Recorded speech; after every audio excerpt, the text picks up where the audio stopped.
you're protecting. You're just protecting the guys who are purporting this system and this exclusion of all the others.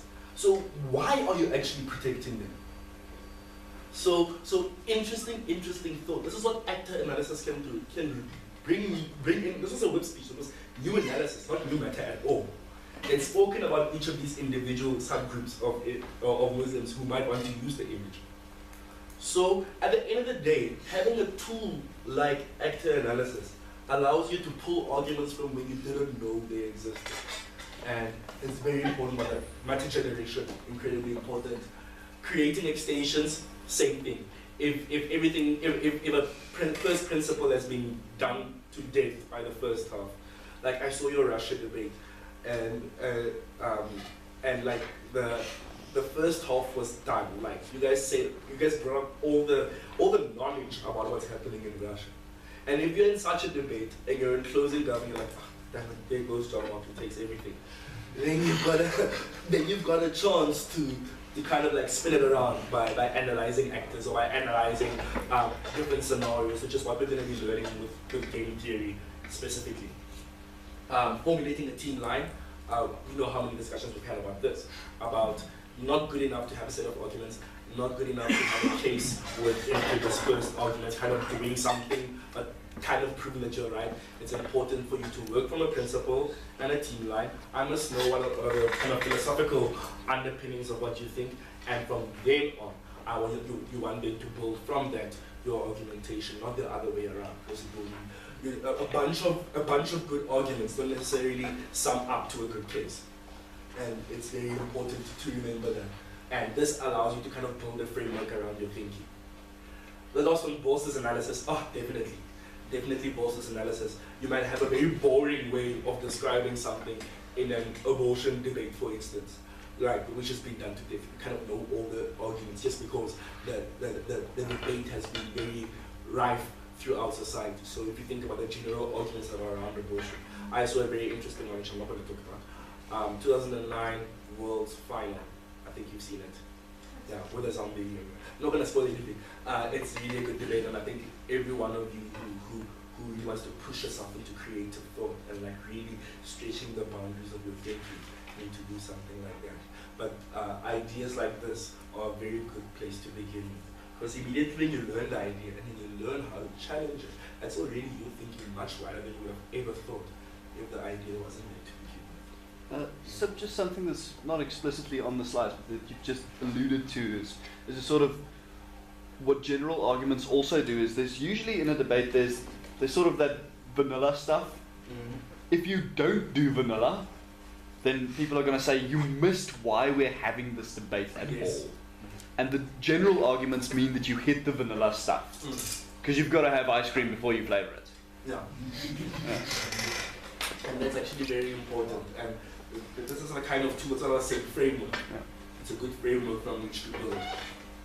And definitely, like guys, I used to have a list of like half a page long in that same file of mine with the kind of general stock arguments I always had with me.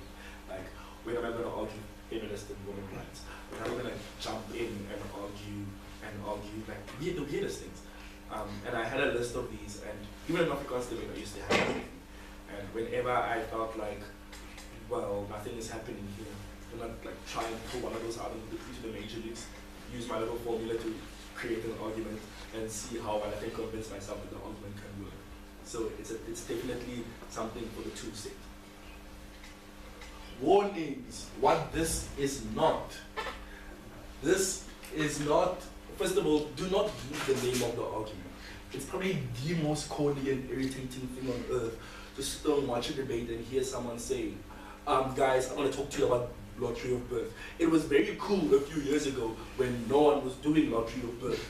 But now that it's even made it to a world's final, kind of again, like find a way to put the argument forward without making people realize, oh, it's lottery of birth. Someone will click and they'll be like, wow, that's interesting. And your analysis is what counts, not necessarily the word. You're implanting preconceived notions about your argument to the judges even before you've made the argument. And in the case of stock arguments, they've probably heard them a million times and it's not really happening. Second thing, be aware of the arguments when they are made. So when someone does make an argument, be aware, or as arguments similar to these, be aware of that form. Because all the weaknesses that we'll keep on talking about on these arguments are the ones that will generally exist in that form. And you can go in and look for them and have quite convincing rebuttal. Again, please don't make it. Like, I'm going to do last week with, then I'm going to do, you know. So just for education as well, it's like be very aware of that because they like to throw these things around. And like inexperienced adjudicators have heard of the birth lottery, have heard of the social contract, and then they're like, oh, but they must come first, look at what they did. But then you as the, like, you guys are going to know this because Cyprian's going to explain it to you, but like then be like, no, this is what the birth lottery is. Naming it doesn't make it that. So like for adjudication, be very, very aware of it as well. One needs to be very clear about that. It happens a lot in bubble rounds, like if you're close to breaking at a tournament, know that the middle, not quite brilliant, but not quite bad, portion of the tournament, where people appeal to widely known concepts. This is not only true about standard arguments, but it's true about everything we talk about in normal talk. You know, the popular one now in politics is political refugee. Right? I'm a political refugee. ANC doesn't do it for me, but no one else does either.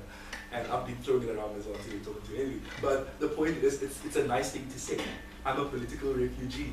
But when you're in a debate, don't just say it and assume people will know what you're talking about. As a matter of fact, just don't try and flag it at all as two words. Explain it in a sentence. What's the third one?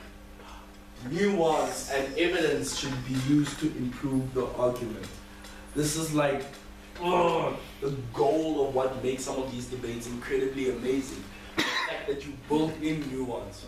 So you maybe sometimes you come to the debate and say, I don't know which side I am. Let's just do the maths. Oh wait, see, my side wins and I was objected to the whole thing.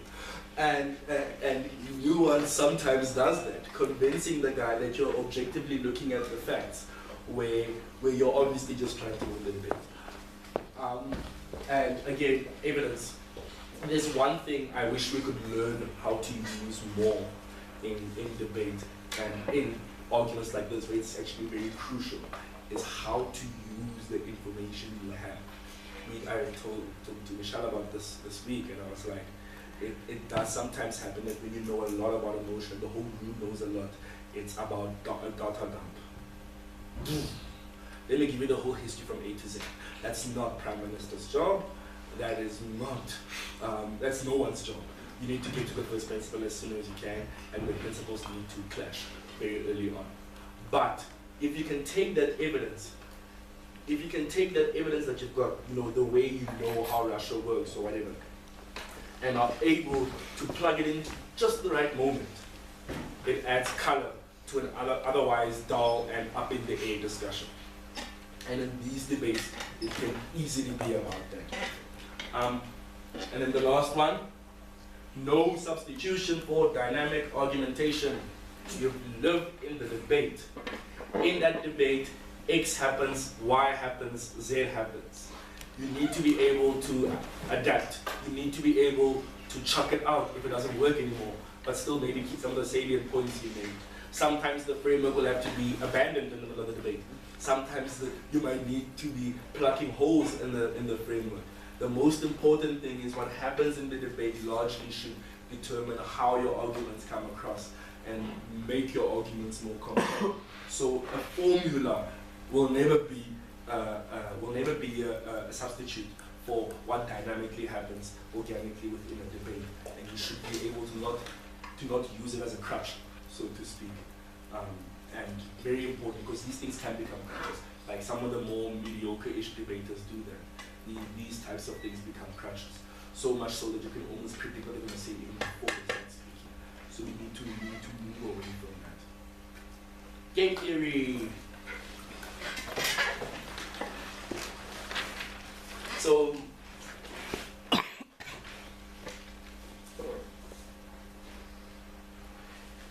game theory, very simple. It's a little game that gets played, and here's some of the elements that I'm going to put into the idea of game theory. One element is there's definitely a situation with finite outcomes. The most popular ones I will be showing you here will have 2 outcomes, and I'm going to show you a very, very weird one, which has 3 outcomes. It's a question of epistemology. So how do we know things to be true? And Munchausen's trilemma. But for now, we're going to be talking about some of the basics. But anyway, I'll begin there. Situation with finite future outcomes. A true and false dichotomy. Where do we believe which one will happen? These 2 things will form scenarios. And what we want to know out of that scenario, with the cost benefits there, what is the sum cost of the situation? And we want to use that dynamic for us to be able to explain why we should choose the one option over the other, right? The first one I'm going to show you is an interesting one. I want to talk about this as well, right? The first one's going to be prisoner's dilemma. The second one's going to be, it's the most classic way of explaining game theory. The second one's the global warming debate, something a bit more, actual. I decided to throw over global warming. And then just to really weird it out, I'm going to bring in Munchausen's trilemma and questions around epistemology. What do I know to be true? The theory of knowledge. Game theory. Prisoner A, prisoner B both get caught for a crime. They get put in different cells, but now we want to be able to extract the truth out of these guys, right? So we give them a situation where we hope that we can extract some truth out of it. This is how the game works. If A and B were to betray each other, so one tells the truth, so both of them betray each other, they will both serve 2 years in jail because we'll have quite good evidence and there's truth. If A betrays B, but B stays silent, A will be set free. The guy who did the betrayal will be set free because he'll be saying, oh, but B did it. And B will be saying, okay, yeah, I did it. Or at least be quiet. A will be set free and B will serve 3 years. If A and B both remain silent, they'll only serve a year. We see the obvious kind of issues with that A is in, right? I mean, let's say I'm A. I don't want to be there, not even for a year, right? So am I incentivized to tell her to keep quiet? But if he screws me up, then I double my sentence and we both betray each other. And the game theory is going to give us a way in which we can see what we can do with this game and the type of analysis that comes into this. Here it is in the classical way of the people are used to seeing game theory. So, if prisoner B stays silent, prisoner A stays, we say they'll only get 1 year, and they both get 1 year if they're both silent, and if they both tell, they get 2 years. If A tells and B stays silent, A goes scot-free and B gets 3 years. If prisoner B betrays and A betrays, okay, I see that already. So, let's look at the sum result of the game, going downwards. If prisoner B were to stay silent, there's absolutely no way he's not going to go to jail. If you go and look at it. If he stays silent, he's either going to be there for 1 year or for 3 years. Same with A. But if you betray, you've got a chance to be free, which you don't have in any other scenario. So in a situation where it looks like it might be nice to be quiet and take it for the gang, all other things outside the situation being equal, it does not make sense to stay silent. You have to betray. And this is where, and this is something that's not very obvious when you look at the proposition, when you look at the way the game is laid out. But immediately start looking at some results, how these things add up. You start sometimes seeing an opportunity for a 100% positive sum result, and that should be the one that kind of guides your decision making. So, it's going to be interesting. Global warming. I want us to actually kind of do this in discussion, and we're going to have papers and write this down. So we've got a situation where Al Gore's just giving a speech, Inconvenient Truth. catastrophic. And he's just giving his speech, and this is the first time we're hearing about global warming and this argumentation in Parliament about what to do about this, right? What I want us to talk about here before we really move is kind of like analyze what type of costs or what types of financial, cultural, poverty, you can go crazy. What are the harms or the effects in each of these scenarios? Because this is where your debate, this is what your debate will inform. So we're in a situation, we're talking about global warming.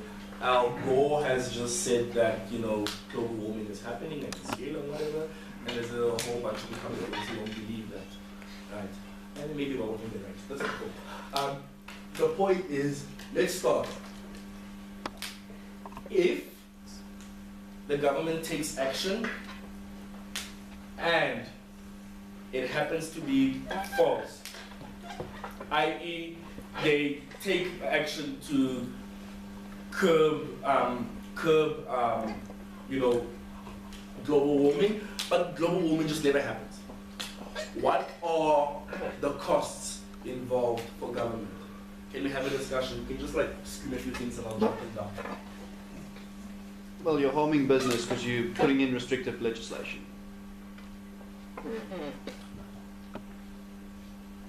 Anything else? Money that could have been spent elsewhere. So if you're having to have a budget that allocates for a certain amount of green policy, it could have gone to other sectors in the economy. I was going to say misappropriation of funds. Subsidies for green policies. Huh? Subsidies for green policies. Yes. So subsidies are misappropriation of funds. Misappropriation of time.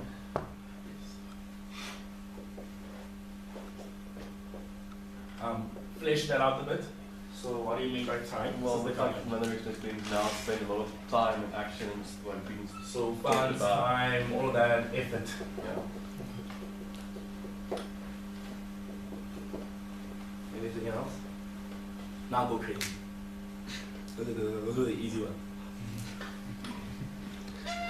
Okay, let me try and place set this and create a distinction between the first world and the third world.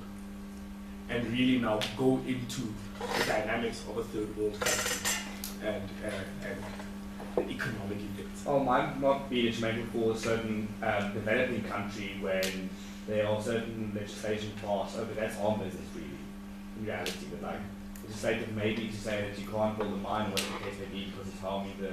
It's actually more about development than harming business, so to speak. So it slows down development. Yeah. Because now you're not just harming business, you're harming people on the ground. GDP. A futile attempt, because what if there's nothing we can do about global warming and you create this problem for people to actually support you, and then you come back and say that there was nothing we could do about this, and then... You've got the right thought. Yes. You're getting there. I would say in a country, and this is going to be the question, this is going to be the dilemma. In a country where the poor are developing slowly, in a world economy where the gap between the super rich countries and the super slow countries are developing. Remember that these developed countries are the ones who tarnish the environment, you understand, with all their global warming. Now they're there, they can't just give it back, you understand. They've already created the harm to the environment.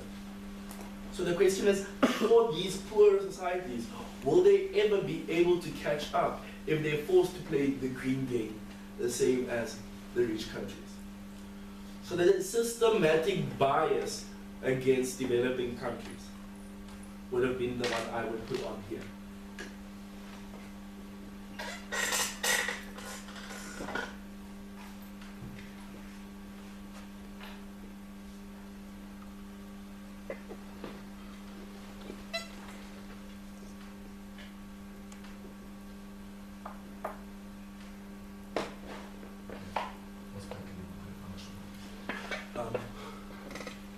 anything else? Now I've opened up the can of worms.